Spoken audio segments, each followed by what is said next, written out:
Hai semuanya, kembali lagi di Kenal JKN Podcast, tempat kita membahas segala hal tentang kesehatan dan program JKN. Dengan saya, Eri Baginda Maulana, saat Da- ini. Dan saya Fedri Madana. Pada episode kali ini, kita akan membahas salah satu topik penting yang sering terlupakan oleh masyarakat, yaitu tentang kesehatan mental. Ini ada kaitannya dengan penjiwaan ya, King ya. Ya, Tahukah? lebih ke kejiwaan ya. Kalau Nah, penjiwaan mungkin lebih ke drama ya. drama ya.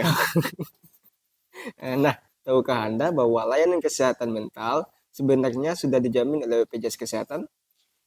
Wah, ini topiknya yang sangat menarik dan penting ya, Fed ya. Ya, Banyak peserta JKN yang belum tahu bahwa mereka bisa mendapatkan pelayanan kesehatan mental. Yuk kita bahas lebih dalam. check it out. Yang pertama, apa sih dasar hukum yang mengatur jaminan layanan kesehatan mental ini? Kalau untuk dasar hukumnya, itu ada pada aturan Undang-Undang Nomor 36 Tahun 2009 tentang kesehatan, serta Undang-Undang Nomor 18 Tahun 2014 tentang kesehatan jiwa. Selain itu, Peraturan Presiden Nomor 82 Tahun 2018 tentang jaminan kesehatan juga mengatur bahwa pelayanan kesehatan mental termasuk dalam cakupan JKN.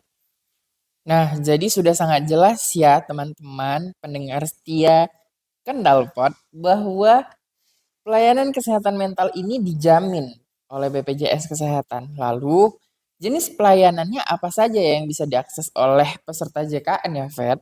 Kalau untuk itu ada beberapa jenis pelayanan yang dijamin, King. Seperti konsultasi psikologi, terapi obat, rawat jalan di poli kesehatan jiwa, hingga rawat inap jika diperlukan. Bahkan jika ada kebutuhan seperti terapi okupasi atau rehabilitasi psikiatri, itu juga termasuk dalam layanan yang dijamin, King. Wah, lengkap ya ternyata ya. Tapi Betul. kira-kira ada nggak sih syarat khusus untuk mengakses layanan ini? Untuk mengakses layanan kesehatan mental, tentunya peserta harus melalui mekanisme rujukan berjenjang, King. Jadi, layanan ini dimulai dari fasilitas kesehatan tingkat pertama terlebih dahulu atau FKTP. Ini setingkat puskesmas atau klinik. Jika FKTP merasa kasusnya membutuhkan penanganan lebih lanjut, peserta akan dirujuk ke spesialis kesehatan jiwa di rumah sakit. Oke, mari kita bahas lebih detail ya. Kira-kira bagaimana tentang alur pelayanannya? Misalnya nih, ada peserta JKN yang merasa dirinya membutuhkan layanan kesehatan mental ini. Apa langkah pertama yang harus mereka lakukan? Kira-kira mereka apakah self-diagnose dulu atau mereka harus kemana dulu nih? Nah, untuk langkah pertama tentunya datang ke FKTP dulu ya, King. Yang seperti saya sampaikan tadi, peserta datang ke puskesmas atau klinik dan melakukan konsultasi dengan dokter di sana. Di sana mereka bisa curhat apa masalah yang yang alami, apa yang selama ini yang ada dalam pikiran mereka yang membuat mereka tuh kacau gitu. Nah, dokter akan melakukan pemeriksaan lebih awal dulu. Jika membutuhkan penanganan lebih lanjut, dokter akan memberikan surat rujukan ke rumah sakit yang memiliki poli kesehatan jiwanya. Jadi, setelah konsultasi dengan dokter di puskesmas, jika masih bisa ditangani oleh puskesmas tersebut, maka permasalahannya akan sampai di situ aja. Jadi, kalau seandainya ada indikasi medis lain atau penyakit mentalnya itu di tingkat lebih lanjut, maka disarankan untuk datang ke poli kesehatan jiwa di rumah sakit dengan berbekalan surat rujukan dari FKTP. Oh, berarti bisa dong ya kalau seandainya ini pesertanya ingin konsultasi dokter di FKTP ya. Berarti dia bukan langsung dirujuk ya ke FKRTL ya, Fed Betul ya. ya. Terus eh kira-kira dia harus ke poli mana kalau di FKTP ya kalau konsultasinya tuh? Emang Nah, ada ya poli jiwa di FKTP? bisa dong, King. Jadi peserta tuh datangnya ke poli umum dulu. Nanti di sana tuh ada ruang konsultasi. Jadi di sana peserta akan melakukan konsultasi dengan dokter di FKTP. Dokter apa tuh, Fed? Ya, dokter umum yang membahas nanti sampaikan aja masalah yang mereka alami. Nanti ada diagnosis yang akan disampaikan oleh dokter tersebut. Oh gitu. Oh berarti ke dokter umum ya teman-teman ya. Jadi nggak perlu bingung mau cari dokter apa itu di FKTP ada nggak kira-kira poli kejiwaan? Bisa ke poli umum dulu. Terus peserta bisa nggak sih langsung ke rumah sakit nggak pakai rujukan? Nggak bisa, King. Karena itu udah alurnya, kecuali dalam kondisi gawat darurat. Misalnya, jika peserta menunjukkan gejala psikotik akut atau ada risiko membahayakan diri sendiri maupun orang lain, maka mereka bisa langsung mendapatkan pelayanan di IGD rumah sakit. Oh gitu, oh bisa, bisa. Tapi kalau misalnya keadaannya darurat ya Darurat, ya, teman-teman. Kalau betul. misalnya yang kayak, aku kayaknya pengen konsultasi deh, tapi aku nggak percaya sama dokter di Betul, FKTP, aku betul. mau langsung ke rumah sakit. Itu nggak bisa ya teman-teman kalau pakai BPJS Kesehatan. Tapi kalau misalnya mau langsung mandiri ya boleh-boleh aja. Gitu.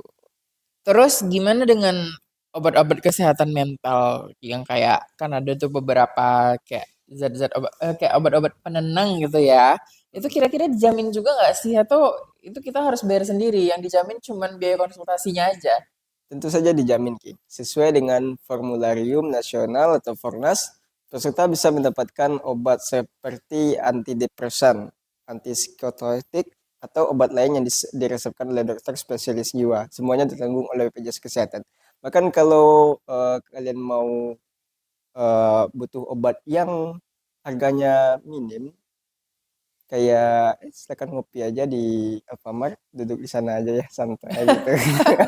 Jadi kalau misalnya stres gitu ya, apalagi ini habis pemilihan gitu yang stres bisa mungkin eh, dengan biaya yang minimal Minimal ya, itu ngopi aja ngopi ya aja. tempatnya. Oke. Nah, dari pengalaman kita bekerja di perusahaan ini, apa saja tantangan yang sering dihadapi peserta saat ingin mengakses layanan kesehatan mental ya, Fet?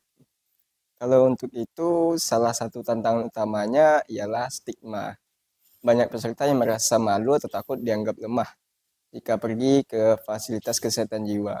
Selain itu, kurangnya informasi tentu alur layanan juga menjadi kendala.